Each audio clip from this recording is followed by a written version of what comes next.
Bendiciones y buen día. Nos encontramos en la fase final en el estudio del Evangelio de Mateo. Este día vamos a ver, contemplar los últimos 3 versículos del capítulo 25 al 28, en el cual vamos a ver las últimas semanas de la muerte y la resurrección de Jesús y finalmente con lo de la gran comisión. Es por eso que quiero compartir con ustedes, así a manera de resumen, lo que encontramos en el capítulo 25. El capítulo 25 nos habla acerca de las 5 vírgenes, de las 10 vírgenes, las cuales habla de 5 insensatas y de 5 prudentes. La venida del Señor es inminente, es decir, lo crea yo o no lo crea, el Señor va a venir. El tiempo de su venida nadie lo sabe. Jesús mismo lo dijo, el día y la hora nadie lo sabe sino solo mi Padre. Por lo tanto, es importante que la iglesia, el cuerpo de Cristo, puede estar vigilando. Cuando digo vigilando es estar pendiente, la expectativa constante, que es el consejo para todos los sabios y para las personas prudentes. La parábola de los talentos en los versículos 14 al 30 nos hace, o nos muestra más bien la base de la distribución, que esto se establece de acuerdo a la soberanía del amo y en la capacidad individual de los siervos. Cuando hablamos de capacidad, estamos hablando de poder, estamos hablando de fuerza, estamos hablando de la utilización eficaz, de la eficacia de los recursos, la energía o también de la habilidad. Se hace mención de un siervo inútil, estéril e infructífero. Sin embargo, habla que éste será echado a un lugar que se describe, digámoslo de esta manera, en términos de tinieblas de afuera, como lo menciona la Escritura, llanto y crujir de dientes. Luego nos muestra un evento escatológico que habla acerca del juicio de las naciones. Aquí vemos cómo Jesús se presenta como hijo del hombre, pero también se presenta como rey, como señor y juez. Todos estos son títulos mesiánicos. Definitivamente que todas las naciones que oprimieron a Israel, todas las naciones circunvecinas o todas aquellas que han creado conflictos armados contra Israel tendrán su recompensa. Jesús dejó en claro que Dios juzga y condena el pecado de omisión, tanto como el de comisión. La única falta de los injustos que se menciona es su indiferencia e inacción, de no hacer nada ante las necesidades humanas. Y de hecho la Escritura nos muestra, o al menos nos llama la atención en el sentido de que el que sabe hacer lo bueno y no lo hace, le es pecado. Y también nos dice que si nuestro corazón lo reprende, mayor es Dios. Por eso tenemos que ser sensibles a la voz o al llamado que Dios nos haga. Luego el capítulo 26 nos habla acerca de la predicción de la entrega del rey. Aquí está Jesús prediciendo por 4ª vez su crucifixión. La muerte de Jesús sería el método de Dios para librar a los seres humanos. ¿De qué? ¿De qué nos iba a librar? Del dominio de Satanás y de la muerte del pecado. Dice la justicia divina que nosotros, siendo culpables, fuimos hallados inocentes. ¿Por qué? ¿Qué fue necesario para que esa posición de culpables fuera intercambiada por una posición de inocentes? Esto lo tuvo que hacer un abogado, esto lo tuvo que hacer Jesucristo, como dice la misma Escritura, que si nosotros hemos cometido pecado, abogado tenemos para con el Padre, a Jesucristo el justo. Luego nos enseña el complot que tenían los miembros del Sanedrín para poder prender a Jesús. Habían intentado de diversas maneras deshacerse de Jesús, pero nada de esto les había dado resultado. Entonces lo que hicieron fue, decidieron tomarlo por engaño. ¿Por qué razón? Él decía, los miembros del Sanedrín, que él se proclamaba rey de los judíos, pero no sabían exactamente cómo lo harían hasta que se presentó Judas con una oferta que les envió o que les cayó justo como lo necesitaba. Luego el versículo 6 al 13 nos habla que también Jesús es ungido en Betania. ¿Para qué ungían a las personas? Era como una representación, es una costumbre, como para embalsamar, como para preparar al cuerpo en el momento de la muerte. Este ungimiento no tiene nada que ver con el que describe Lucas, excepto que en ambos casos una mujer ungió los pies del Señor. El alto costo del ungüento llama la atención y que probablemente representaban los ahorros de esta mujer, los ahorros de María. Y luego encontramos los versículos 14 al 16, el acuerdo para entregar a Jesús. Y aquí vemos cómo los evangelios no revelan el motivo que llevó a Judas a arreglar la entrega de Jesús a los enemigos. Después de haber estado con Jesús, le da la espalda. Tan pronto como concretó el arreglo con los sacerdotes, Judas buscaba la oportunidad o un tiempo apropiado para poder llevar a cabo el acto de traición. Luego se celebra la Pascua, estas dos fiestas, la Pascua y la fiesta de los panes sin levadura, eran realmente las dos fiestas que estaban íntimamente relacionadas y que se celebraban en la misma fecha. Y aquí Jesús menciona en el versículo 23, el que mete la mano conmigo. Y empiezan los discípulos a preguntarle, ¿seré yo? También llegó la oportunidad de Judas y Mateo lo identifica como el que lo entregaba o el entregador. Aquí también vemos en el versículo 26 al 29 la institución de la cena del Señor, cuando dice, haced esto en memoria de mí.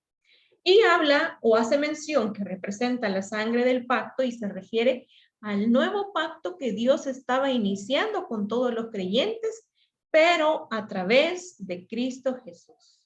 Dios prometió por medio de Jeremías que haría un nuevo pacto, dice que daría la ley en sus mentes y en sus corazones, lo cual lo cumplió en Jesús.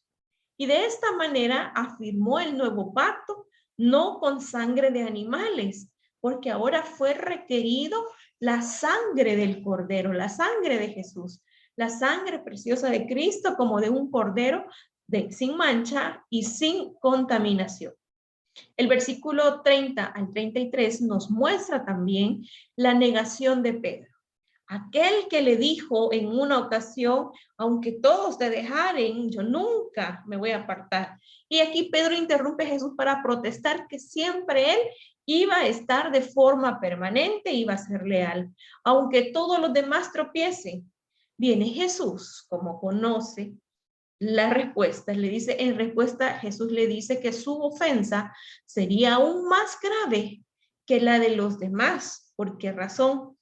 Porque no lo iba a negar una vez, sino lo iba a negar 3 veces. Esa misma noche antes de que el gallo cantara. El número 3 está indicando la forma más grave. Una vez cometemos un error, si lo volvemos a cometer, probablemente no entendimos la lección, pero cometerlo 3 veces es como reincidencia. Ya se vuelve algo como una... como algo, un pecado constantemente que estamos, se vuelve como una raíz, una cadena. Y esto se cumplió literalmente. Marcos agrega que antes que cantara el gallo 2 veces, le habrá negado.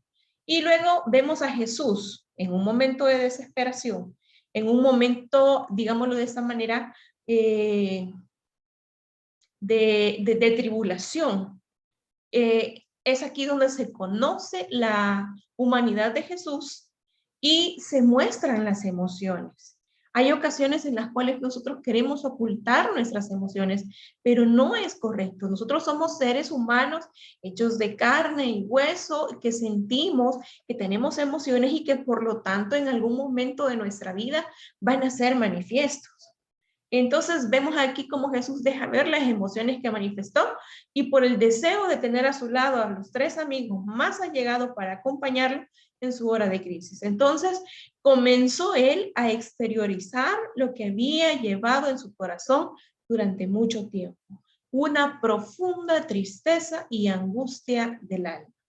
¿Cuántas ocasiones en las que nosotros nos hemos sentido como que oramos en el Getsemaní, como que estamos en un momento de tribulación, de tristeza y de angustia por cosas que a lo mejor nos imaginamos que va a pasar, pero aún ahí Dios ha prometido estar con nosotros siempre. Luego se da el arresto en los versículos 47 al 56, y aquí se destaca en el encuentro entre Judas y Jesús, que lo saludó y le dijo rabí, que significa maestro, cuando los otros discípulos normalmente lo llamaban Señor. Aquí vemos cómo se menciona que uno de los que estaban con Jesús. Esto es una expresión que los tres evangelios sinópticos emplean para referirse a Pedro, quien sacó su espada y cortó la oreja de uno de los siervos del sumo sacerdote.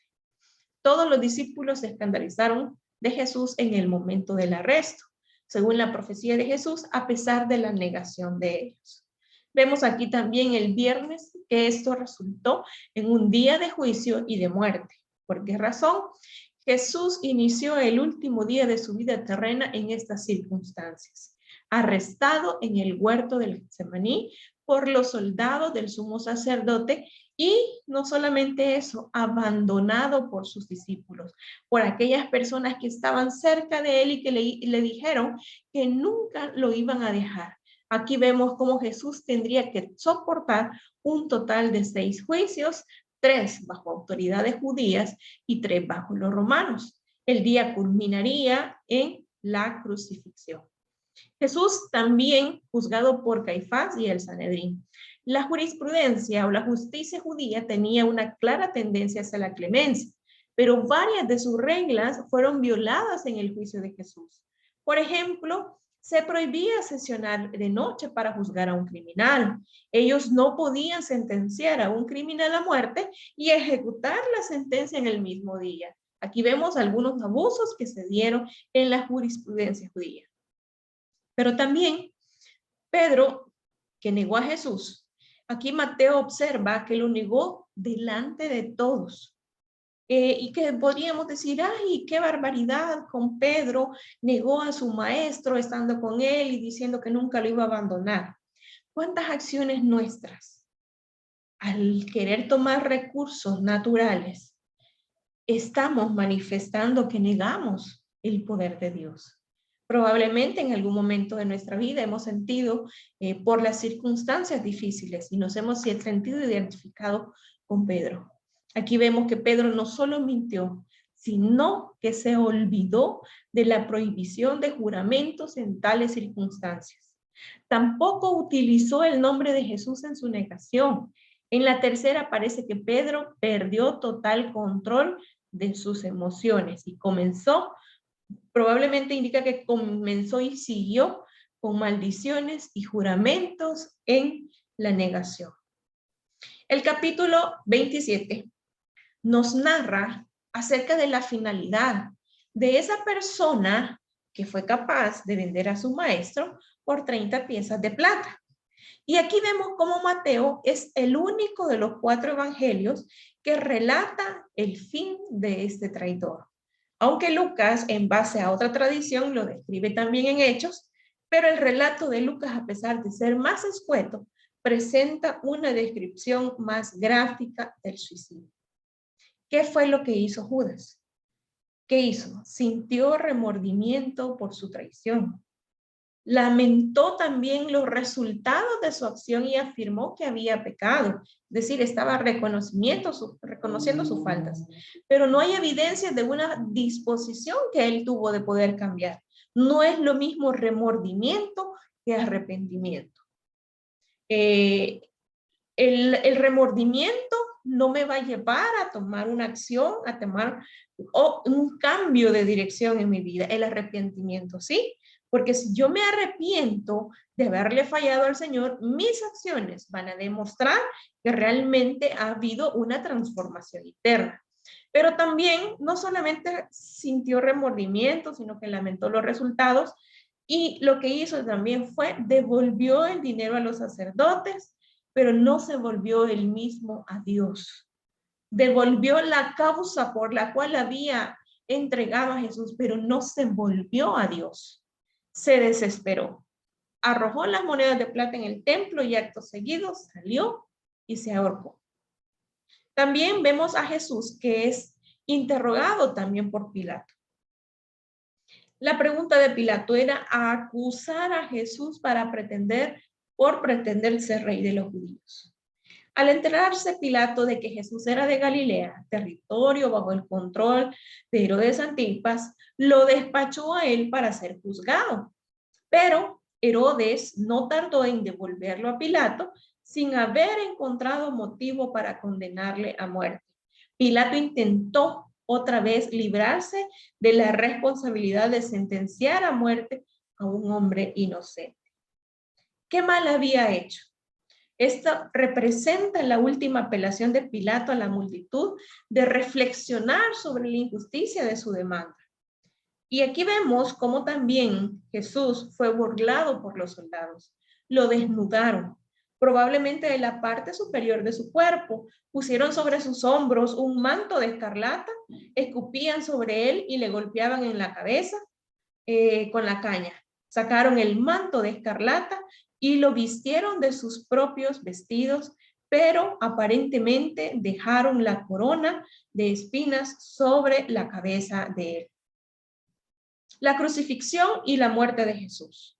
Estos eventos históricos de Jesús constituyen, digamos, el centro o el núcleo, la médula del evangelio, como se ve en la predicación apostólica. Los versículos 32 al 34 nos muestran que los soldados obligaron al tal Simón de Cirene que pasaba de camino a la ciudad a llevar la cruz. Pero Marcos y Lucas y Juan se refieren al lugar de la cruz como el lugar llamado Gólgota. Las 3 primeras horas en la cruz nos muestran que los soldados tenían derecho de apropiarse de los vestidos de los que eran crucificados. La ropa que repartían consistía de 5 piezas, y eran los zapatos, el turbante, la faja o cinto, la ropa interior y el manto. Y las últimas 3 horas en la cruz nos describe Mateo 4 cosas que sucedieron en este periodo. Una oscuridad sobrenatural, el clamor de desolación de Jesús, las actitudes de los soldados y la muerte misma de Jesús. El hecho de estar mencionando, Dios mío, ¿por qué me has abandonado? Revela la confianza que existía en su Padre.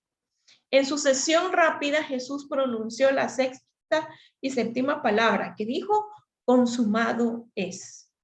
Y Padre, en tus manos encomiendo mi espíritu, teniendo la certeza, la seguridad de que su vida terrenal estaba en sus manos. Luego la sepultura, el capítulo 27 de los versículos 57 al 61, nos habla acerca de la sepultura del cuerpo. Y aquí vemos, y entra en acción Nicodemo, cooperó con José en preparar el cuerpo de Jesús para el entierro. Proveyó como 34 kilómetros de un compuesto de mirra y aloes, juntamente con el lienzo, que eran suficientes para poder envolver y embalsamar el cuerpo de Jesús. La guardia de la tumba, solo Mateo registra el episodio de los esfuerzos por asegurar la tumba con una piedra. Y el capítulo 28 nos habla acerca de unas mujeres que visitan la tumba. El Evangelio de Mateo menciona que solo 2 mujeres en el grupo estaban, María Magdalena y la otra María. Marcos identifica a la otra María como la madre de Jacobo y agrega el nombre de Salomé. Lucas es quien nos informa que las mujeres habían comprado especies aromáticas para ungir el cuerpo de Jesús. El terremoto, la piedra removida y el efecto que tuvieron los guardas. Solo Mateo registra estos datos interesantes, pero sin explicar el significado del terremoto ni cómo el ángel pudo remover la gran piedra. Las mujeres se enfrentan con el ángel y no solamente con eso, sino que también con la tumba vacía. Lucas acota que habían 2 varones o ángeles en vez de uno. Esta sección, el ángel anunció la resurrección de Jesús y dio 3 mandatos. Y entonces fue ahí donde las mujeres salieron a obedecer. Luego la aparición de Jesús a las mujeres y las instrucciones. El término o saludo es el saludo común que usaban los judíos. en forma de un verbo griego de modo imperativo que significa literalmente gozaos. El informe falso de los guardias sobornados. Este relato sirve para mostrar el límite al cual los líderes religiosos estaban dispuestos a ir en su intento de desacreditar a Jesús y a frenar el movimiento cristiano. Ellos tuvieron que recurrir a testigos falsos para acusar a Jesús y lograr su crucifixión. Luego los versículos 16 al 20 que nos muestran la gran comisión. Las últimas palabras del Evangelio son una orden para ser discípulos a todos los pueblos. Es una orden demasiado difícil. ¿Por qué razón? Porque no podemos ir por la vida como padres irresponsables solamente pidiendo que las personas se conviertan y vengan a Cristo, sino que es necesario seguir un proceso de desarrollo para esa nueva persona, para ese nuevo creyente y sobre todo para un número tan pequeño de gente. ¿Y cuál era el trabajo que tenían que hacer los discípulos?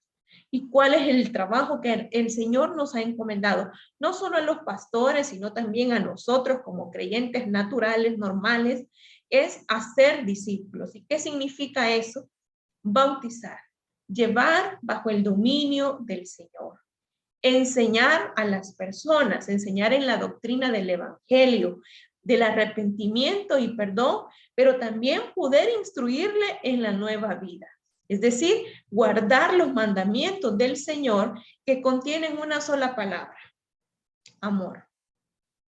No es que sea difícil, pero es decir, un amor abundante a Dios y un amor abundante también a nuestro prójimo.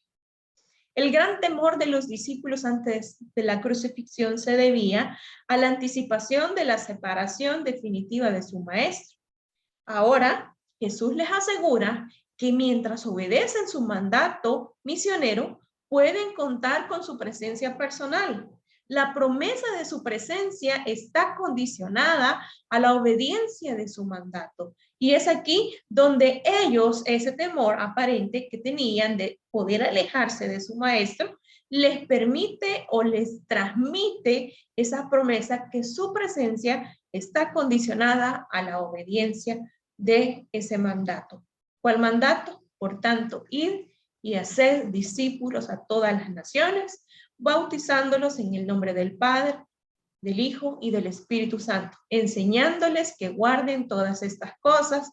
Y he aquí, yo estoy con vosotros hasta el fin del mundo. Una instrucción, un mandato, una forma que Dios nos da, un lineamiento para poder hacer discípulos, para poder transmitir esas buenas nuevas que el Señor nos ha permitido conocer a nosotros, que un día las personas invirtieran tiempo en nosotros, ahora nosotros poder transmitir ese conocimiento a más personas y poder cumplir esa gran comisión. Gracias por haberme acompañado en el estudio del Evangelio de Mateo. Es un gusto para mí que podamos estudiar la Escritura juntamente y podamos aprender para que esta palabra nosotros podamos ponerla en práctica y ser obedientes al mandato que Dios nos ha dejado de ir y hacer discípulos a todas las naciones. Gracias por haberme acompañado. Que Dios les bendiga.